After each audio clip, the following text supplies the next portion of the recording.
In the ruins of her mother's garden, where lavender once climbed the brick wall in bloom, Elara learned the first lesson of grief, that silence could be louder than screams.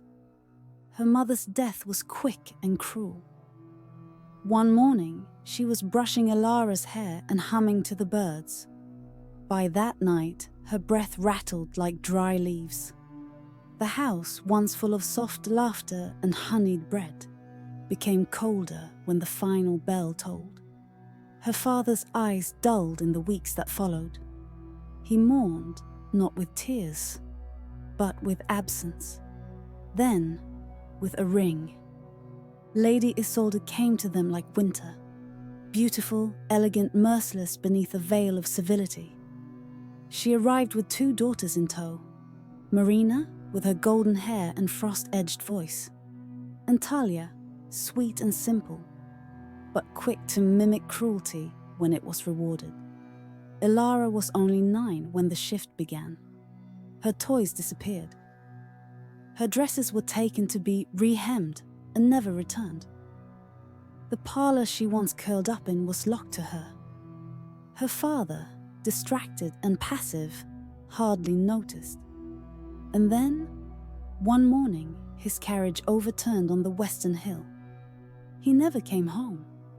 The locks on Elara's doors changed the very next day. From then on, she was called only Ash, a name spat like soot from Isolde's lips. They gave her the attic, then the cellar, then a corner near the hearth.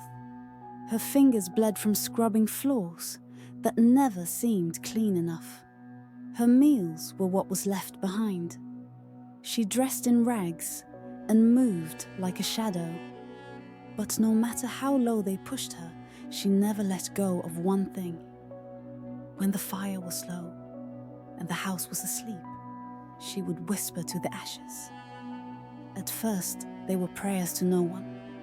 Then the ashes whispered back. "We see you," they said. "We remember. We can help you." When the royal invitation came, it arrived wrapped in wax and promise. A grand ball was to be held, where Prince Lucien would choose a bride. Lady Isolde feigned modesty, but preened like a peacock. Marina declared she would be chosen before the ink had dried, while Talia simply squealed and imagined herself twirling in satin. Elara asked, quietly, if she might attend. The silence that followed was mocking enough. Then Marina smiled with slow cruelty. "What will you wear, Ash? A sackcloth apron?" But Elara had her mother's gown, forgotten, tucked away in a dust-worn chest in the attic. Its sky-blue silk faded but intact. She spent the night before the ball, mending it by candlelight, careful and reverent, her hands trembling each time the needle pierced fabric. She poured every ounce of memory and hope into each stitch. When she stepped into the parlor the next evening, wearing that dress, her hair pinned like it had been in better days, for a moment, the room fell quiet. Then it unraveled. Lady Isolde's lip curled. Talia stifled a laugh. Marina stepped forward, slow as a cat, and reached for the gown's delicate sleeve. "You dare wear her dress?" Marina hissed. Before Elara could answer, the tearing began. A seam ripped at the shoulder, the hem was yanked. Talia, emboldened, joined in, laughing as she pulled threads loose.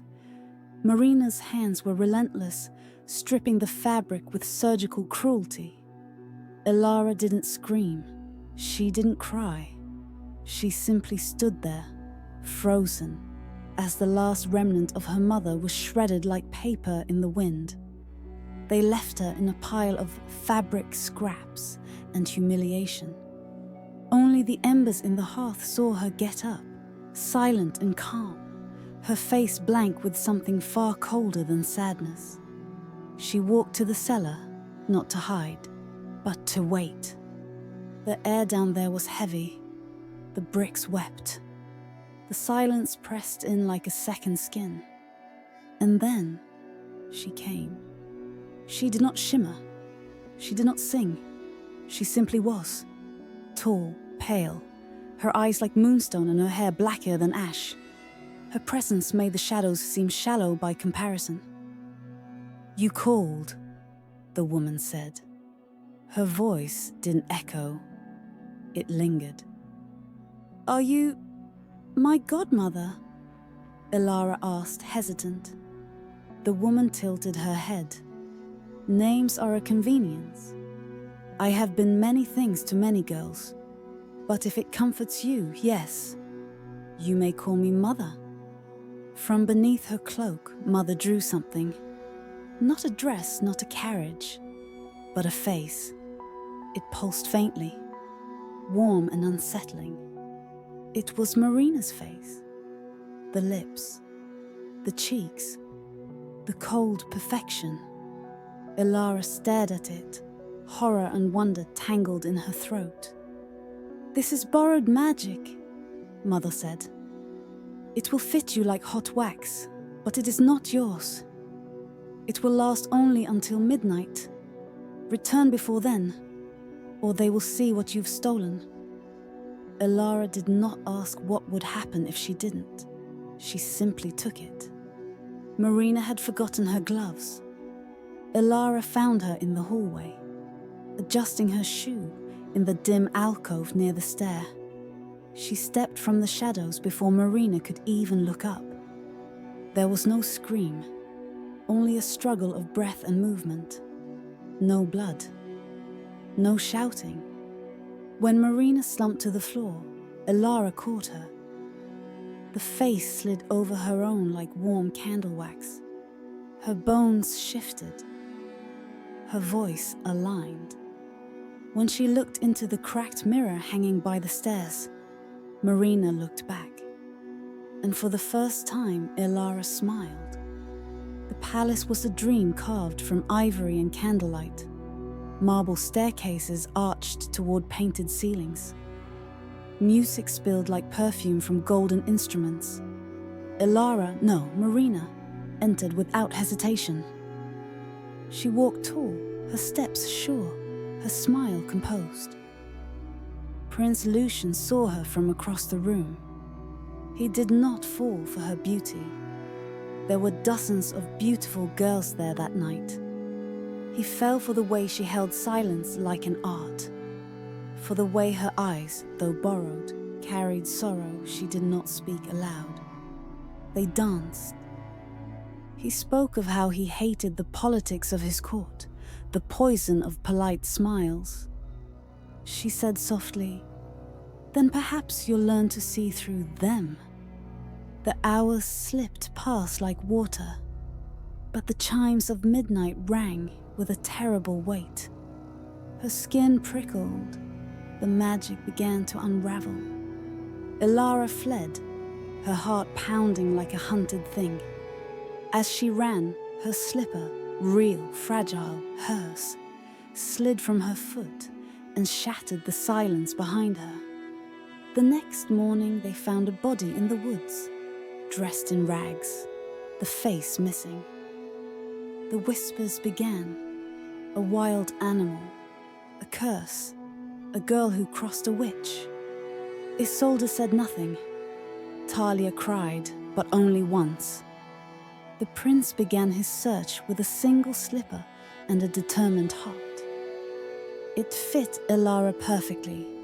She was welcomed into the palace and crowned as the bride of the prince. Marriage was a quieter prison than the manor had ever been. Lucian was kind, yes, but kind men still asked questions.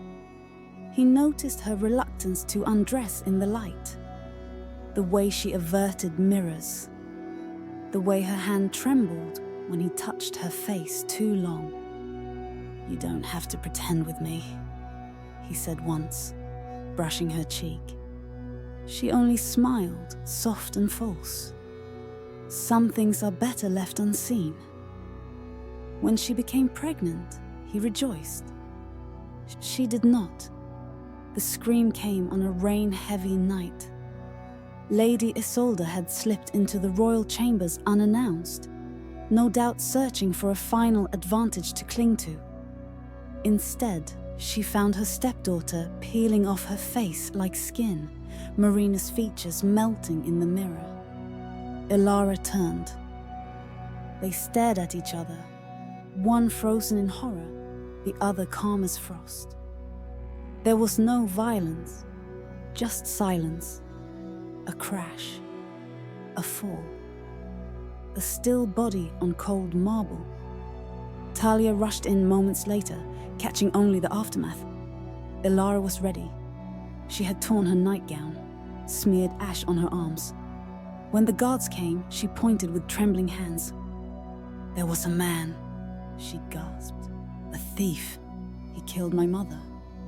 I tried to stop him. We fought him off, but she didn't survive." The bloodless lie landed like a dagger in velvet. The funeral was grand. The kingdom mourned the tragic death of Lady Isolde and her loyal maid, who had been caught in the crossfire of a senseless act. Talia stood beside the casket, too frightened to speak, eyes hollowed out. Elara stood beside Lucian, her hand on her belly. Marina's face perfectly in place. She smiled. Not widely, not cruelly, just enough. And no one ever asked what had happened to Marina, because no one ever cared. Thank you for joining us in the world of Twilight Fables. If you enjoyed this tale and want to hear more stories like this, please subscribe and hit the notification bell for more.